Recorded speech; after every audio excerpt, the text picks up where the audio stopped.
Okay.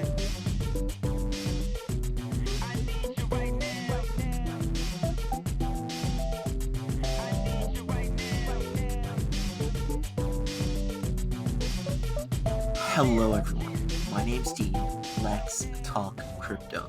This is where you subscribe for daily Bitcoin updates as well as technical analysis as we track the price of Bitcoin as a proxy for the cryptocurrency markets at large. Today is July 30th, 2022, and Bitcoin, as well as the rest of the cryptocurrency markets, are still in an uptrend, and we still have more or less 2 days to complete this uptrend until we meet significant resistance. If that interests you, then watch until the very end. I'm going to get started today on the large time frame. We're on the weekly time frame because I want to show you something. I want to show you where I think the significant resistance will be. Obviously, there will be significant resistance at our major point of sort of support and resistance band, our $30,000 level. There will be significant resistance there. It's resistance since we're below it. However, our actual target is up here between 34 and 36,000, okay?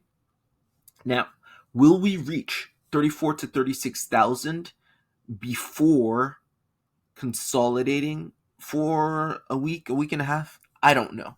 Okay, the jury's still out. Okay, we may go up all the way to 34, 36. Sorry. Okay, up to 34, 36, then come down to consolidate and retest before moving back up. Or it may be that 30K is so significant as a support and resistance band that we spend, almost 2 weeks consolidating at that point before moving up and then retesting it. Okay, I don't know. My initial feeling, and you'll know this if you're subscribed to the channel, was that we're going straight to 34, 36K, then coming back down. But I don't know. In any case, it's highly likely that we target these two EMAs, this 21 and this 144 EMAs, right?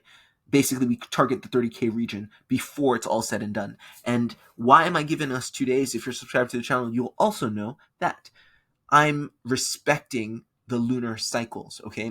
And studies show that from 0 to 3 days after a new moon, and the new moon was on the 28th, we typically see a local market top, okay? Right now is July 30th, right? So the new moon was officially 2 days ago. So it's that we have today and maybe tomorrow to effectuate this move, okay?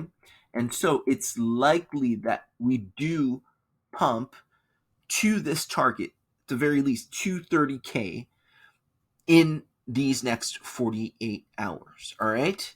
So 48 hours to go. That's going to be the title. 48 hours to go. Now, the other thing I want to draw your attention to is, and you already knew this, the dearth of buying and selling in this range, all right? We've effectively broken this resistance between 23 and 24K.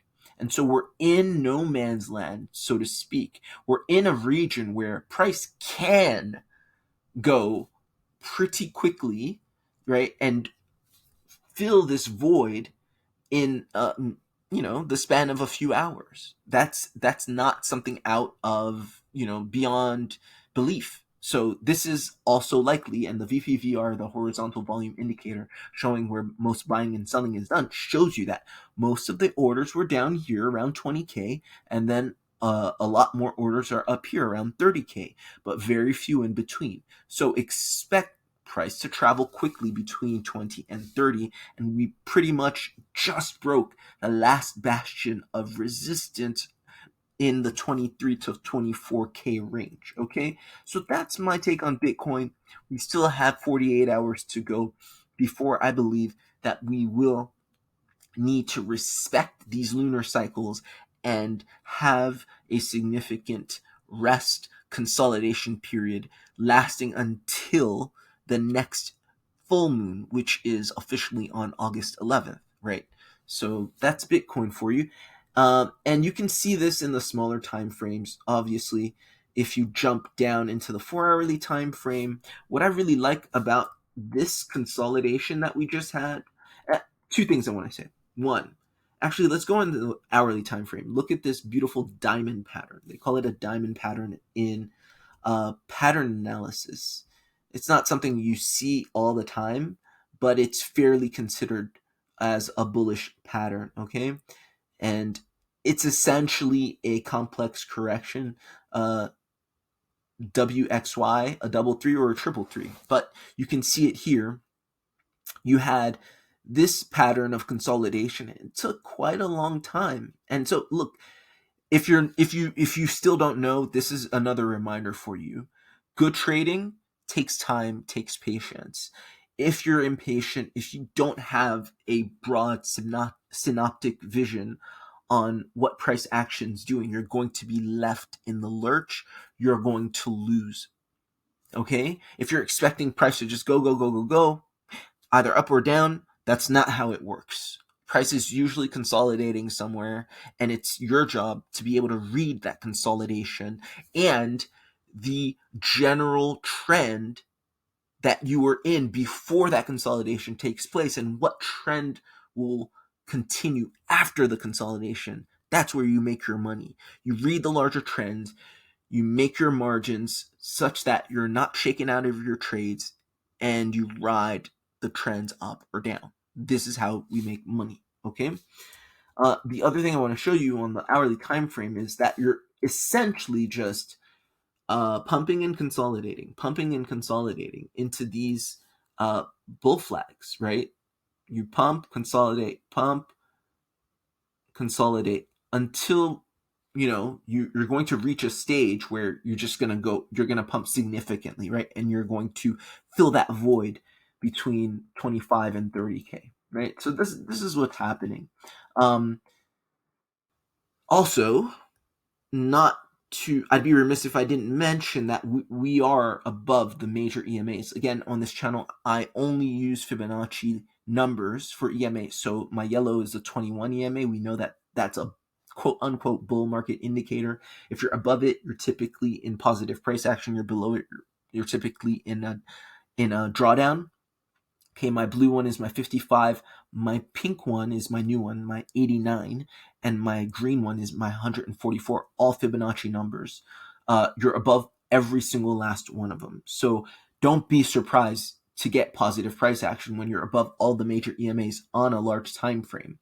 And the other thing that this diamond pattern did is it reset this momentum indicator, right? We were completely topped out on the 4 hourly time frame momentum, right? And a lot of people sold, a lot of people got out. We came back down to not completely oversold, but somewhat oversold. So you're kind of building a runway, and this is what you do in sustainable uptrends. You consolidate in such a way that you continually reset the momentum, right? And people get out, people who don't trust the larger trend, and then other people ride it up.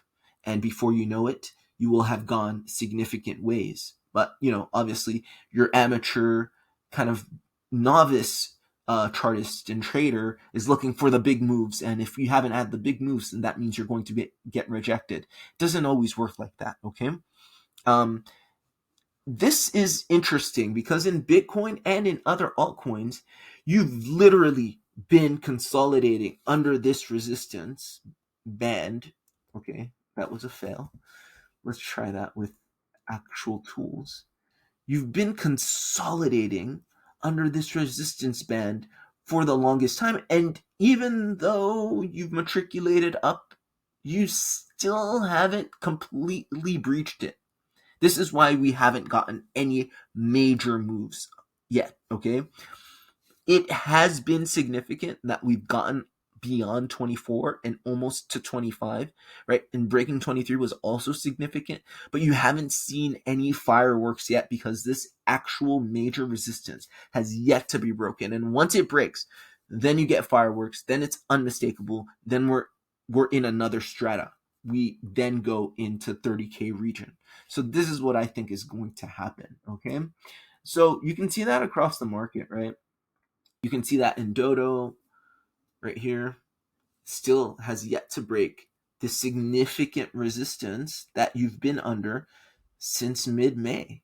Yeah, although you've been matriculating up and you've been putting in some good positive price action, you have yet to really make a big move. And that big move is what I think is coming in the next 48 hours. You see the same thing with Litecoin, and you can just go down the line. Cardano, do you see that? You haven't made that big move yet. You're essentially at the neckline. I think Ethereum's a little different. Ethereum's broken this, right? And sort of is at another level, right? So Ethereum is a little ahead of the pack. But here's an example of a coin that isn't in a two wave, okay? Isn't coming out of a wave 2, and is actually now breaking that major resistance as we speak, right? Reserve rights. And so you see that positive price action. You can see that gain. And I think that you're going to see that consistently throughout the market in these next 48 hours, right? Cadena has yet to break this important resistance that we've been in for, since mid-May again, or actually since June for Cadena. But you see that right here. You've yet to break it. But when you do break it, that's when it's like, oh, okay, maybe this reversal thing's actually happening, right? Ravane have yet to break it.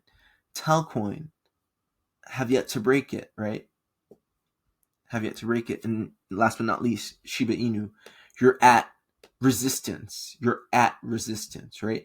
But it's not looking very promising for people going short, okay? Let me just say that. It's quite clear. Like, if you look and you go on to smaller time frames, and even if you go into larger time frames and just look at how price has been hovering at resistance, it's not a good sign for rejection. Typically, rejection is swift, and rejection every single time it gets to that resistance is sharp. Boom.